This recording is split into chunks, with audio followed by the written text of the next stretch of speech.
మొదటిది సరస్వతి పుష్కరాల్లో ప్రజాప్రతినిధులకు అవమానం అనే వచ్చే విధంగా గౌరవ దళిత సంఘాలు ఇతర సంఘాలు ఆబ్జెక్షన్ చెప్తున్న అంశంలో ప్రభుత్వం తరపు నుంచి వివరణ ఇవ్వడానికి మొదటి అంశం. రెండవది కేసీఆర్ గారికి, హరీష్ రావు గారికి, తర్వాత ఈటెల రాజేందర్ గారికి ఘోష్ కమిషన్ వాటికి సంబంధించిన అంశంలో, ప్రత్యేకించి సరస్వతి పుష్కరాల అంశంలో ఎండోమెంట్ శాఖ చాలా వివరణాత్మకంగా అన్ని విషయాలను చెప్పడం జరిగింది. అది రాష్ట్ర స్థాయి ఉత్సవాలు కాబట్టి ముఖ్యమంత్రి గారు, ఉప ముఖ్యమంత్రి గారితో పాటు సంబంధిత శాఖలకు సంబంధించి కొండా సురేఖ గారు, ఉత్తమ్ కుమార్ రెడ్డి గారితో పాటు పొన్నం ప్రభాకర్ గారు, దుద్దిల్ల శ్రీధర్ బాబు గారి యొక్క ఫోటోలను మాత్రమే ముద్రించడం జరిగింది. స్థానిక అంశాల్లో కలెక్టర్ గారు కానీ ఎండోమెంట్ శాఖకు సంబంధించిన అంశంలో ఏ ప్రజాప్రతినిధుల పట్ల అగౌరవం పరిచేటట్టుగా, ముఖ్యంగా మా ఎంపీ గడ్డం వంశీకృష్ణ గారి విషయంలో కానీ, వివేక్ గారి విషయంలో కానీ ఎలాంటి వివక్షపూరితంగా ప్రభుత్వం వ్యవహరించలేదు. ఎందుకంటే కొన్ని దళిత సంఘాల మిత్రులు ఈరోజు ఆ వివరణను మీడియాలో వచ్చినందుకు ప్రభుత్వంగా మా బాధ్యత ఎప్పుడు కూడా దళితుల పట్ల, ప్రత్యేకించి కాకా గారి కుటుంబం పట్ల కాంగ్రెస్ ప్రభుత్వానికి కానీ కాంగ్రెస్ పార్టీకి కానీ ఆ గౌరవం ఉంటుంది. దీంట్లో ఎండోమెంట్ అధికారులతో పాటు ప్రిన్సిపల్ సెక్రటరీ గారిని, సంబంధించిన ఆ జిల్లాకు సంబంధించిన నాయకులను, మంత్రులను ఈ విధంగా కొంతమంది దళిత మిత్రులు, దళిత సంఘాల మిత్రులు ఈరోజు ఆరోపించే విధంగా మాట్లాడడం అనేది ఆలోచించాలని చెప్పి వారికి ప్రత్యేకమైన ఆ వివరణకు సంబంధించిన నోటు కూడా ఆ సంఘాలని గుర్తు ఉన్నాయి కాబట్టి వారికి పంపించడం జరుగుతుంది. కాబట్టి కాంగ్రెస్ ప్రభుత్వం కానీ లేదంటే అక్కడ కలెక్టర్ కానీ ఎండోమెంట్ శాఖకు సంబంధించిన అంశంలో ఎక్కడ కూడా ఎలాంటి వివక్ష లేదు. ప్రత్యేకించి సామాజిక న్యాయానికి పెద్దపీట వేసే కాంగ్రెస్ పార్టీలో, కాంగ్రెస్ ప్రభుత్వంలో అలాంటి వివక్షకు ఉండదు. ఒకవేళ వారిని సంప్రదించిన తర్వాత ఎలాంటి వివక్షత కనిపించినట్టుగా ఇంత వివరణ ఇచ్చిన తర్వాత ఉన్నా కూడా ఎవరైనా అలాంటి వాళ్ళకి సంబంధించిన అంశంలో ఆక్షేపణలు ఉంటూ కూడా తెలియజేయవచ్చు అని చెప్పి ఈ వివరణ ఇవ్వడం జరుగుతున్నది. ప్రత్యేకించి శ్రీధర్ బాబు గారు కానీ లేకపోతే ప్రిన్సిపల్ సెక్రటరీ గారి మీద చేస్తున్న ఆరోపణలు కూడా అది కేవలం ఈ వివరణకు సంబంధించి కానీ ఈ సమాచార లోపంతో కానీ మా దళిత సంఘాల మిత్రులు లేదంటే మాలమాన నాయకులు చేసి ఉంటారని చెప్పి నేను అనుకుంటున్నా. డెఫినెట్గా అలాంటి వివక్ష కొనసాగడానికి అవకాశం లేదు. మన ఎస్సీ కమిషన్ చైర్మన్ కూడా బక్కి వెంకటయ్య గారు అనుకుంటా దాని మీద ఒక కామెంట్ చేసినట్టుగా ఉన్నాం. కాబట్టి అలాంటివి ఏమీ ఉండదు. కమిషన్ కూడా మీరు ఎంక్వైరీ చేసుకోవచ్చు అని చెప్పి తెలియజేస్తున్నాం. రెండవది, ఈరోజు కేసీఆర్ గారికి, హరీష్ రావు గారికి, తర్వాత ఈటెల రాజేందర్ గారికి ఘోష్ కమిటీ యొక్క ఆహ్వాన పత్రికలు లేదంటే సమన్సస్కు అనుకోవచ్చు, లేదంటే ఆ సంబంధిత అంశంలో వాళ్ళకిచ్చిన తాకీదులకు సంబంధించి వివిధ రకాల వ్యాఖ్యానాలు విపక్షాలకు సంబంధించి కానీ బీజేపీ, బీఆర్ఎస్ మిత్రులు కానీ చేస్తున్న వైనం చూస్తున్నాం. ఇప్పటికే కాళేశ్వరంకు సంబంధించిన అంశంలో ఆ రోజు ముఖ్యమంత్రిగా ఉన్న కేసీఆర్ గారు కానీ, ఆ రోజు ఇరిగేషన్ శాఖ మంత్రిగా ఉన్న హరీష్ రావు గారు కానీ, ఆ రోజు ఆర్థిక అనుమతులు ఇచ్చిన ఈటెల రాజేందర్ గారు కానీ డెఫినెట్గా దానికి సంబంధించి వివరణ ఇవ్వాల్సిన సందర్భం ఉన్నది. కమిటీ ఈరోజు 17 నెలలైంది, సంవత్సరంన్నర అయింది ఇంకా అని చెప్పేసి చాలామంది అంటున్న పరిస్థితుల్లో తప్పు జరిగింది కాబట్టే, ప్రిమాఫేసి ఉంది కాబట్టే కమిటీ ఈరోజు కాన్స్టిట్యూట్ అయింది. కమిటీ కాన్స్టిట్యూట్ అయిన తర్వాత దానికి సంబంధించిన వివరణల కొరకు వెళ్తున్నప్పుడు ప్రత్యేకించి ఆ రోజు డిజైనర్గా లేకపోతే తన రక్తము తన మైండ్ పెట్టినని చెప్పిన కేసీఆర్ గారు కూడా దాని మీద సమాచారం ఇవ్వాల్సిన అవసరం ఉంది. ఎందుకంటే ప్రతి ఒక్కరు కూడా వేలు కేసీఆర్ గారి వైపు చూపుతున్న పరిస్థితి. కాంగ్రెస్ ప్రభుత్వం కమిషన్ వేయడం వెనుక ఒక ప్రధానమైన ఉద్దేశం ఉంది. ఉత్తగనే బట్టగాల్చి మీదేసి ఏదో రాజకీయ కక్ష సాధింపు కొరకు చేయలేదు. సాంకేతిక అంశాలు, ఆర్థిక అంశాలు, అవినీతికి సంబంధించిన అక్రమాలకు సంబంధించిన వివరణ తేలినాకనే బాధ్యుల పట్ల చర్యలు తీసుకోవాలని ఒక డెమోక్రటిక్ ఒక వాల్యూస్తోనే ఈరోజు ఆ కమిషన్ వేయడం జరిగింది. ఎక్స్టెన్షన్ అనేది కూడా చాలా లోతైన అధ్యయనం జరుగుతున్నది అక్కడ. ఇప్పుడు డ్యామ్ సేఫ్టీ ఏజెన్సీ అథారిటీ నుంచి మొదలు పెడితే ప్రతి ఒక్క అంశంలో, పర్యావరణ అనుమతుల నుంచి మొదలు పెడితే, ఎన్జిటి నేషనల్ గ్రీన్ ట్రిబ్యునల్ నుంచి మొదలు పెడితే ప్రతి ఒక్క అంశంలో సాంకేతిక అంశాలను పరిశీలించడానికి సమయం పట్టింది తప్పితే ఎమ్మటే ప్రభుత్వం రాగానే ఏదో కేసీఆర్ని అరెస్ట్ చేసి జైలు వేసి పడేయాలన్నట్టుగా కొంతమంది, లేకపోతే అరెస్ట్ చేస్తారని అనుకున్నామని కొంతమంది, చేస్తలేరు కాబట్టి మీరు బీఆర్ఎస్తో పొత్తుకున్నామని కొంత ఏంది అవగాహనతో ఉన్నారు కొంతమంది, కేంద్రంతోనే కాంగ్రెస్ ప్రభుత్వం మిలాఖతయ్య కేసీఆర్ని అరెస్ట్ చేస్తలేరని కొంతమంది అంటున్నారు. నేను ఈరోజు ఒక ఆరోపణ చేస్తున్నా. ఈటెల రాజేందర్ గారిని కేసీఆర్ గారే ఉద్దేశపూర్వకంగా బీజేపీలకు పంపించిండ్రా? మరి ఆ రోజు అంత ప్రాధాన్యత ఉన్న అంశంలో, అంటే ఆయన ఫినాన్స్ మినిస్టర్ చేసిండు, ఇంకేదో మినిస్టర్ చేసిండు, హెల్త్ మినిస్టర్ కూడా చేసిండు. మరి అలాంటి వ్యక్తి బీజేపీలోకి పోవాల్సిన పరిస్థితి ఎందుకు వచ్చింది? పంచాయతీ పెట్టుకున్నట్టు పెట్టి ఆయనే పంపించిండా? మరి ఇప్పుడు మేము బీజేపీ వాళ్ళని అంటున్నాం, బీజేపీ నాయకులు ఈరోజు అక్కడ అక్రమాలు చేసి, బీఆర్ఎస్లో అక్రమాలు చేసి ఇలా బీజేపీకి పోయిన పరిస్థితి ఉన్నది. ఇలా మరి ఈటెల రాజేందర్ గారిని బీజేపీ కాపాడుతుందా, బీఆర్ఎస్ కాపాడుతుందా? కాబట్టి ఇవాళ తప్పు చేసి కొంతమంది అంటున్నారు కేసీఆర్ని జైలుకి పంపించడానికే మీరు ఇదంతా ప్రయత్నం చేస్తున్నారు, కేసీఆర్ని అరెస్ట్ చేయడానికే కొంతమంది చేస్తున్నారు అని అంటే మరి తప్పు చేస్తే వదిలేద్దామా? ఈరోజు ఉత్తమ్ కుమార్ రెడ్డి గారి యొక్క అంచనా ప్రకారం పెద్ద ఎత్తున ఆ 7 పిల్లర్లకు సంబంధించి రిపేర్స్ జరగాలని అంటున్నారు. 2,000 కోట్ల, 3,000 కోట్ల, 10,000 కోట్ల, అది ఎంత అంచనా అవుతుంది అనేది తెలియదు. రీడిజైన్లో కూడా లోపాలు ఉన్నాయని ఇలా ఎస్కలేషన్కు సంబంధించిన అంశాలు వస్తున్నాయి. ఏఈ నుంచి మొదలు పెడితే ఇంజనీర్ ఇన్ చీఫ్ వరకు వాళ్ళందరి దగ్గర అఫిడవిట్లు తీసుకున్న తర్వాత అఫిడవిట్లకు వాళ్ళు చెప్పేదానికి తేడా వచ్చినా కూడా మళ్ళీ రీఎంక్వైరీ చేసిన చరిత్ర ఘోష్ గారిది. వారి పారదర్శకత కానీ, వారి యొక్క కమిట్మెంట్ కానీ ఇలా మనం శంకించజాలం. ఒక ఆయన అంటున్నాడు, ఇప్పుడే నేను ఒక ఏదో డిబేట్లో ఉంటే, మీరు పవర్ మీద కూడా ఇట్లే కమిషన్ వేసిండ్రు, కేసీఆర్ గారు ఒక లేఖ రాస్తే మొత్తం దాని పని అయిపోయింది, ఇప్పుడు దీనికి కూడా ఒక లేఖ రాసేస్తే అయిపోద్ది అంటే, లేఖే రాసుకో, లేకపోతే నువ్వేమైనా చేసుకో. నువ్వు తప్పు చేస్తే నువ్వు అమెరికాకు పోయినా లేకపోతే ఇంకెక్కడికి పోయినా సరే ముద్దాయి అయి ఉంటే, తప్పు చేసి ఉంటే ఎవరైనా జైలుకు పోవాల్సిందే. ఏదో కేసీఆర్ గారు ఏదో తప్పు చేయనట్టు, ఇలా తప్పు చేయని దానికి ఏదో రేవంత్ రెడ్డి గారు లేకపోతే కాంగ్రెస్ ప్రభుత్వం ఏదో వాళ్ళ మీద కక్ష సాధింపు చేసినట్టు చేస్తే లక్షల కోట్ల రూపాయల ఎస్టిమేషన్స్ అవన్నీ కూడా ఇలా. ఎందుకంటే పాలమూరు రంగారెడ్డి కానీ, కాళేశ్వరం కానీ, ఇతరాత్ర ప్యాకేజెస్కు సంబంధించిన అంశంలో వాళ్ళు ఖర్చు చేసింది 1,00,000 కోట్లు కావచ్చు కాక, మొత్తం వాళ్ళు ప్రాజెక్టుల కొరకు ఎస్టిమేషన్స్ చూడండి 2-3 లక్షల కోట్లకు మొత్తం పూర్తి స్థాయిలో తెలంగాణలో మొత్తం రీడిజైన్ పేరుతో ఇలా కేసీఆర్ తాను పాలిస్తున్న రోజుల్లోనే మొత్తం రీడిజైన్ జరగాలని చెప్పి ఒక ఉద్దేశపూర్వకమైన, ఒక రకంగా చెప్పాలంటే ఒక పెద్ద ఆయన ఇప్పుడే అంటున్నాడు, తెలంగాణను కేసీఆర్ దొంగల దొడ్డిగా మార్చిండు, దోచుకునేటోళ్లకు ఆశ్రయంగా మార్చిండు. తెలంగాణలో 7 లక్షల కోట్ల పైచిలకు అప్పులు చేసి తగుదునమ్మా అని చెప్పి ఇలా శ్రీరంగ నీతులు చెప్తున్నారు. వాళ్ళు ఇష్టం వచ్చినట్టు మాట్లాడుతున్నారు. వాళ్ళు తప్పు చేయడం ఒక తప్పు అయితే, తప్పు చేసి దబాయించడం ఏందా? ఒక్క పిల్లర్ పోతే ఏమైంది అంటుండ ఆయన కేసీఆర్.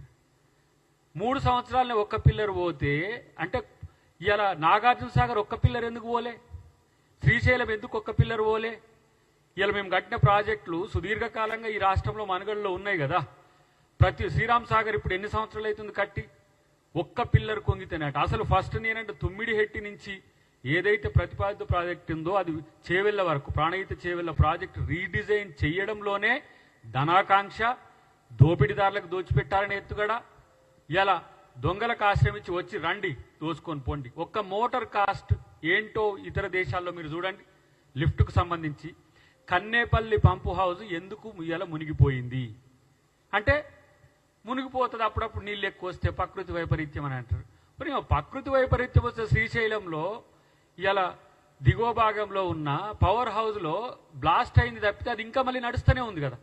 ఇలా కన్నేపల్లి పంప్ హౌస్ ఎందుకు మళ్ళీ నడవట్లేకపోతున్నది? ట్రస్ట్ లెవెల్లో ఉన్న అంశాలన్నీ తెలియకుండా ఈయనేని ఇంజనీర్ అయి ఇప్పుడు లేవా మన మీడియా మిత్రులు తీయండి. నా మెదడు రక్తం పెట్టినా ఏం మాట్లాడతారు?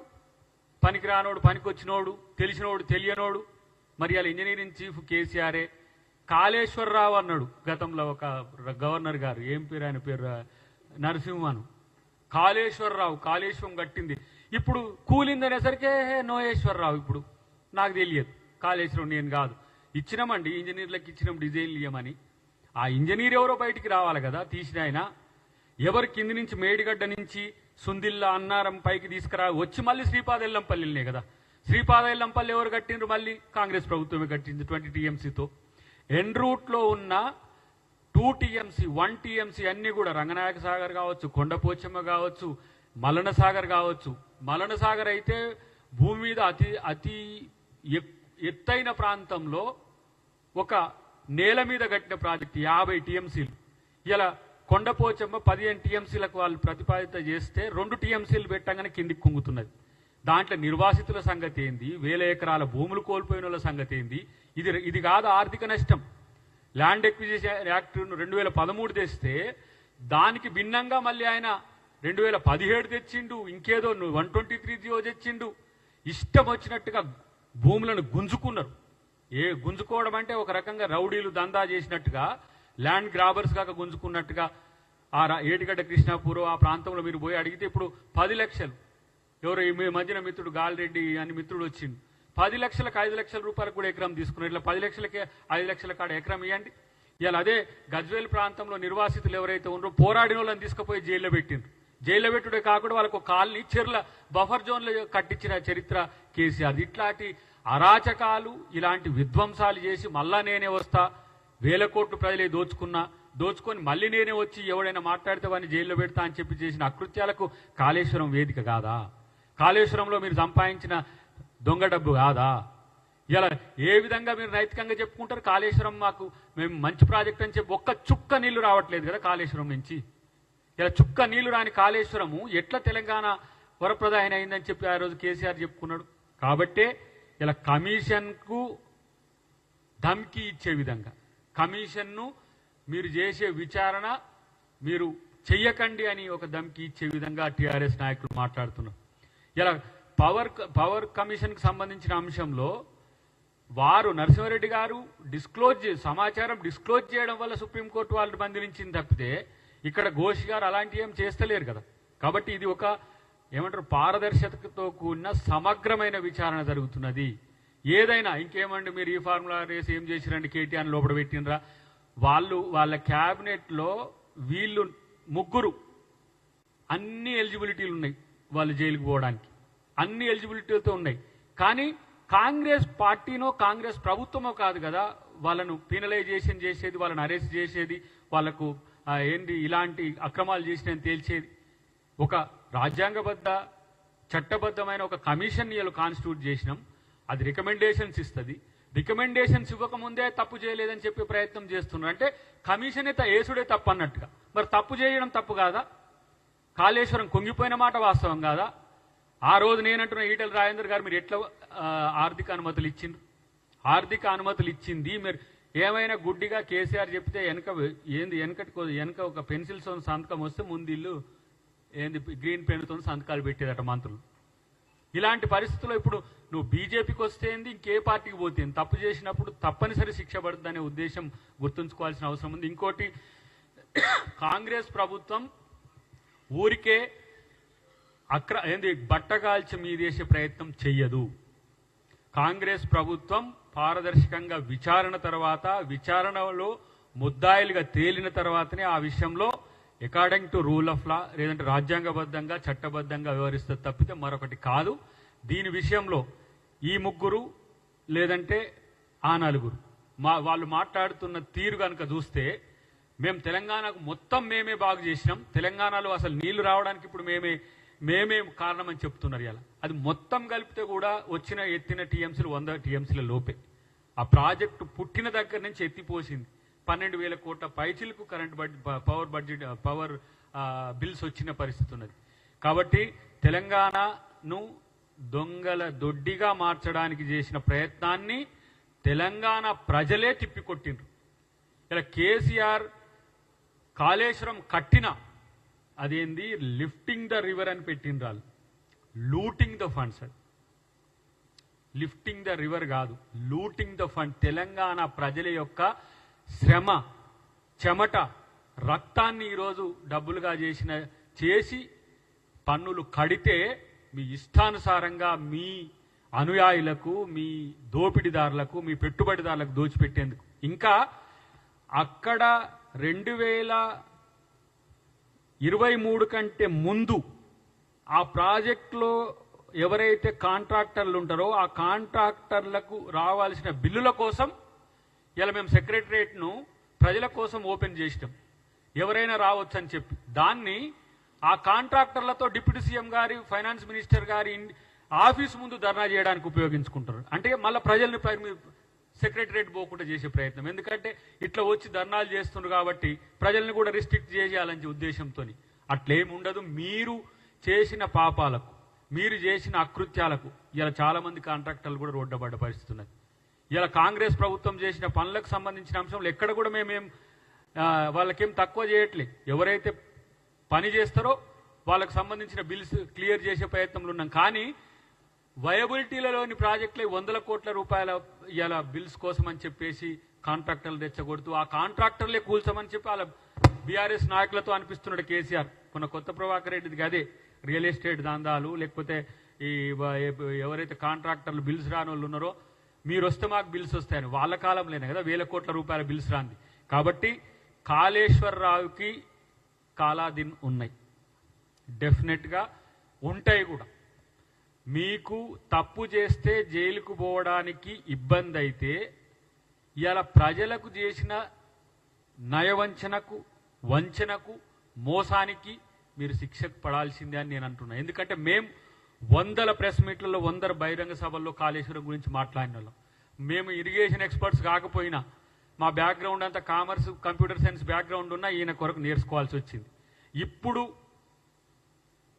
యాక్సిడెంటల్గా బీఆర్ఎస్లో ఉండాల్సి వచ్చిన శ్రవణ్ గారితో కలిసి ఉత్తమ్ కుమార్ రెడ్డి గారు ఆ రోజు పిసిసి ప్రెసిడెంట్గా ఉన్నప్పుడు ఒక పవర్ పాయింట్ ప్రజెంటేషన్ చేసినాం. ఎట్లా కాళేశ్వరం అనేది ఎట్లా వయబుల్ ప్రాజెక్ట్ కాదో ఆ రోజు దిగ్విజయ్ సింగ్ గారు ఇన్ఛార్జి, జనరల్ సెక్రటరీ ఇన్ఛార్జిగా ఉండే, ఉత్తమ్ కుమార్ రెడ్డి గారు పిసిసి ప్రెసిడెంట్గా ఉండే.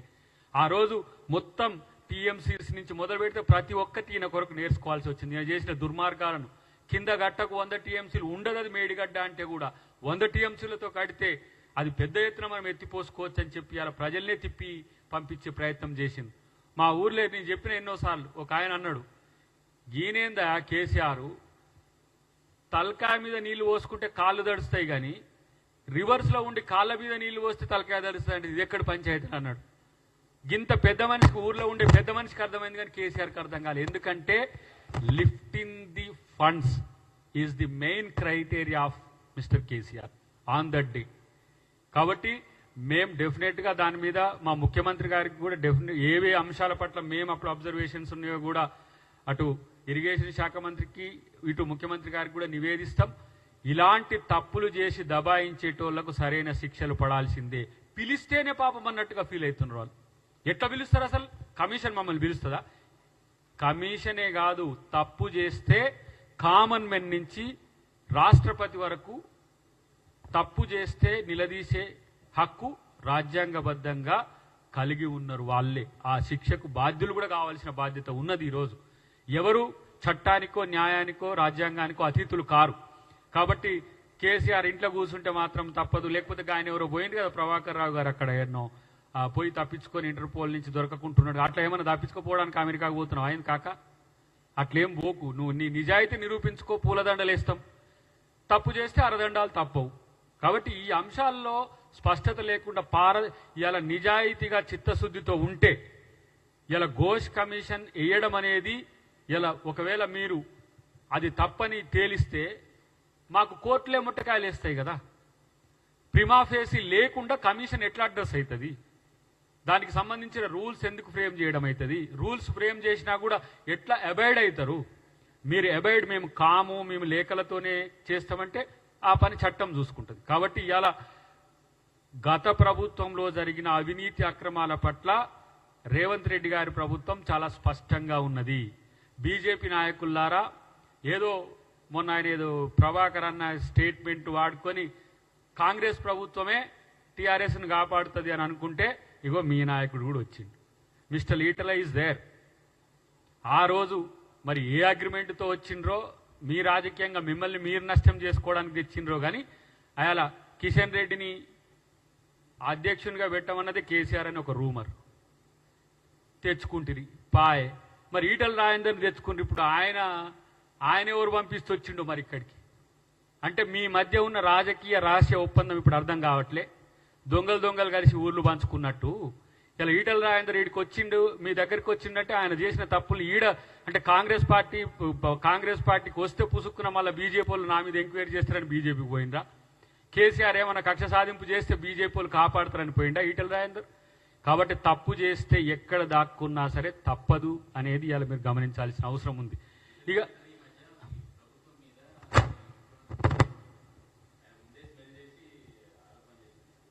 ఆయనకి ఇప్పుడు ఏదో సీల్డ్ కవర్లో ఏదో దాచిపెట్టిరట, దానికి బండి సంజయ్ ఇంకో గుంపు అడ్డం పడుతుందట.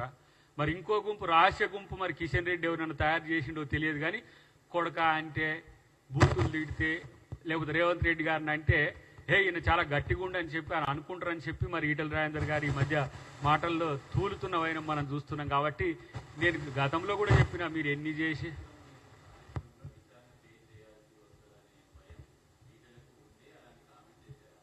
మేబీ కావచ్చు కూడా, అది కూడా ఎందుకు లేదనుకోవచ్చు.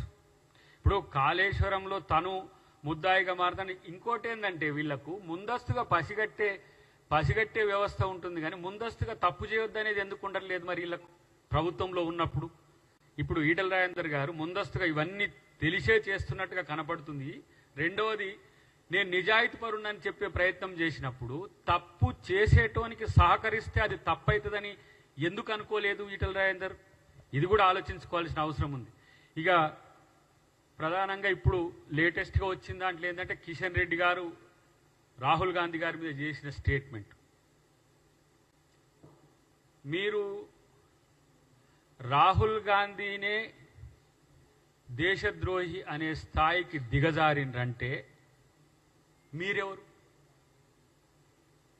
అసలు మీకు ఈ దేశానికి సంబంధం ఏంది? స్వాతంత్ర సంగ్రామంలో నెహ్రూ ఏండ్ల కొద్ది జైలుకు పోయిన చరిత్ర, ఇందిరాగాంధీ జైలుకు పోయిన చరిత్ర. ఇలా మహాత్మా గాంధీ ఎన్నిసార్లు జైలుకు పోయిందో తెలియదు. మహాత్మా గాంధీనే మీరు దేశద్రోహి అన్నోళ్ళు, మీరు రాహుల్ గాంధీని అనలేరా? రాజీవ్ గాంధీని అనలేరా? నెహ్రూని అనలేరా? ఇలా దేశద్రోహులనేమో వదిలేస్తున్నారు. బయట చాలామంది ఇప్పుడు రహస్యంగా సమాచారం ఇచ్చిన వాళ్ళ పట్ల మీ విధానం లేదు. ఇంత నష్టం జరిగింది, ఎట్లా మీరు ట్రంప్ మధ్యవర్తిత్వాన్నో లేకపోతే ఇట్లా ఒప్పుకొని సీజ్ ఫైర్కి ఒప్పుకున్నారు ఒకటి. ఎన్ని విమానాలు కూలినాయని ప్రశ్నిస్తే, మిమ్మల్ని ప్రశ్నిస్తే దేశద్రోహ, ప్రభుత్వాన్ని ప్రశ్నిస్తే దేశద్రోహ, బీజేపీ విధానాన్ని ప్రశ్నిస్తే దేశద్రోహ.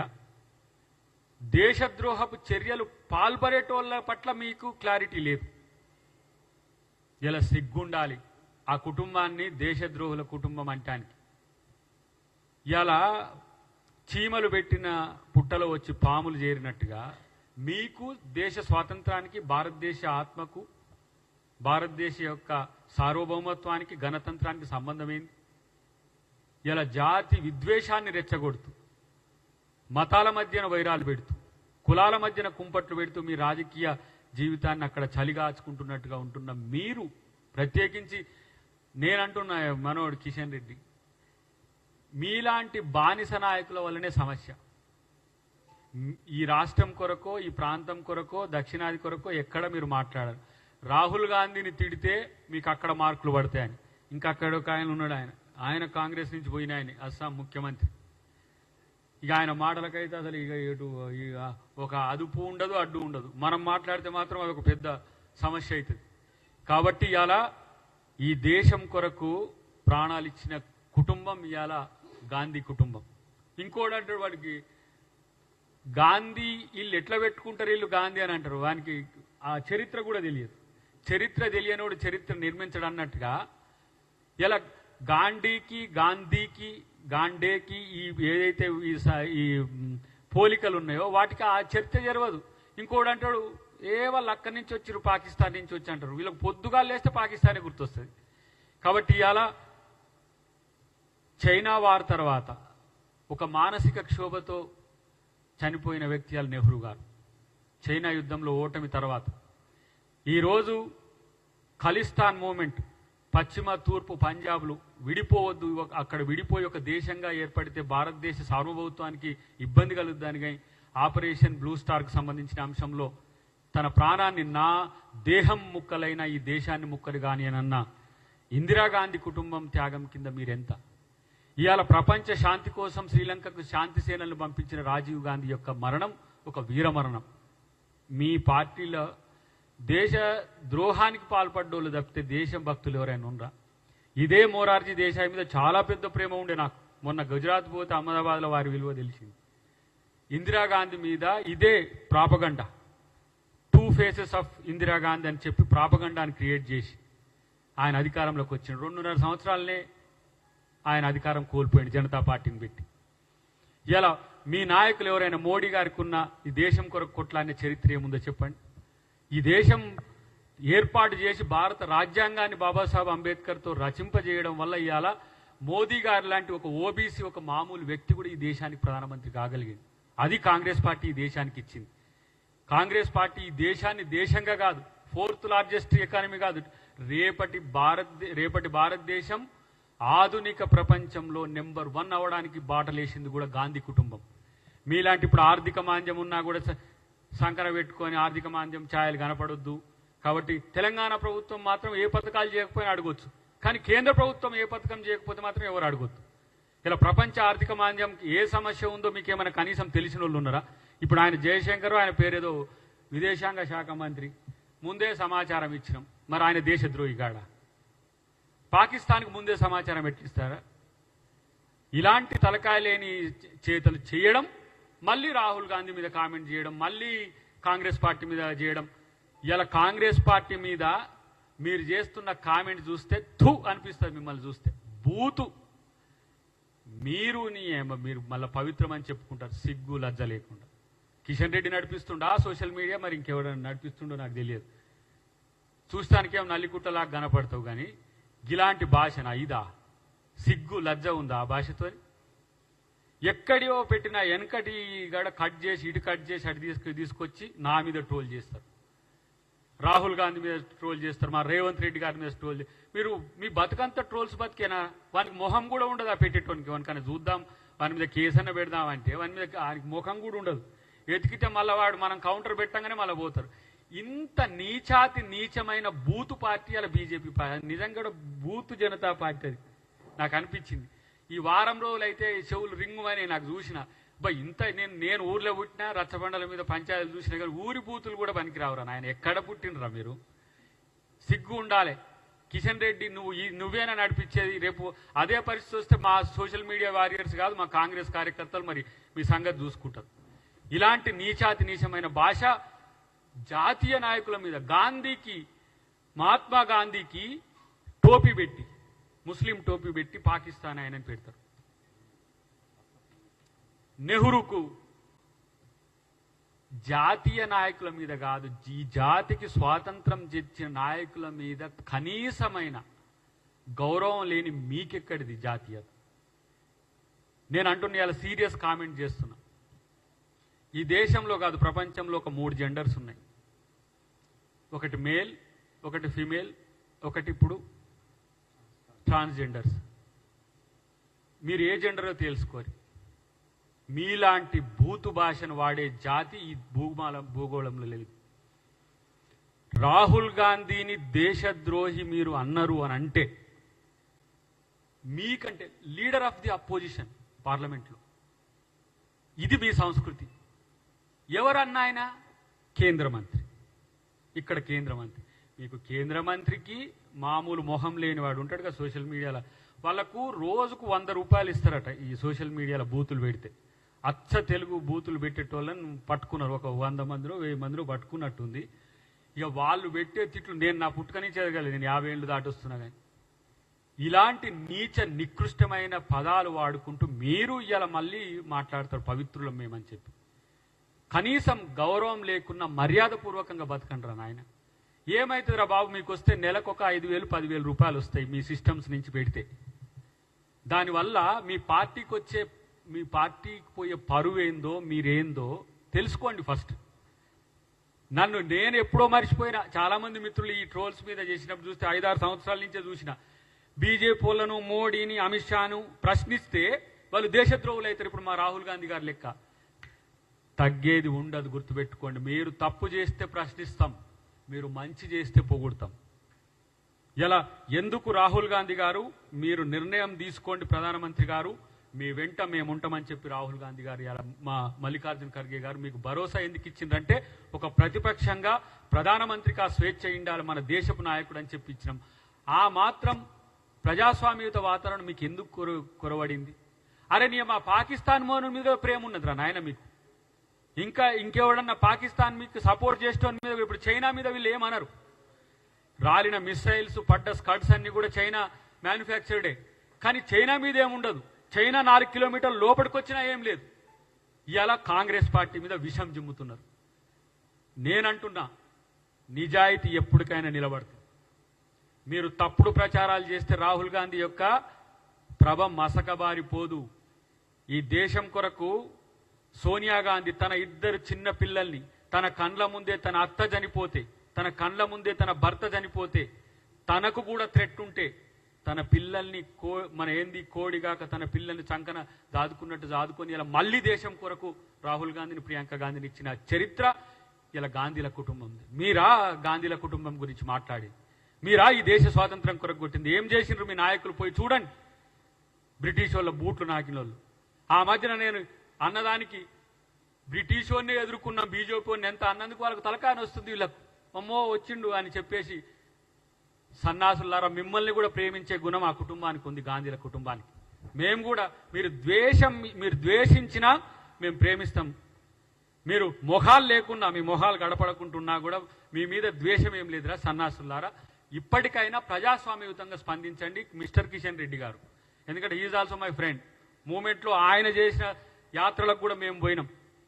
ఇలా ప్రజాస్వామ్యయుతంగా ప్రశ్నించుకోవడం, పోరాడుకోవడం ఉండాలి. కానీ ఇలాంటి దిగజారే నీచపు సంస్కృతిని ఈరోజు బీజేపీ ఇక్కడ తీసుకొచ్చింది. అది పర్టికులర్గా రాహుల్ గాంధీ లేదంటే గాంధీల కుటుంబం మీద, కాంగ్రెస్ మీద చేస్తున్న విషయాన్ని మానుకోవాలని చెప్పి వారికి విజ్ఞప్తితో కూడా డిమాండ్ చేస్తున్నారు.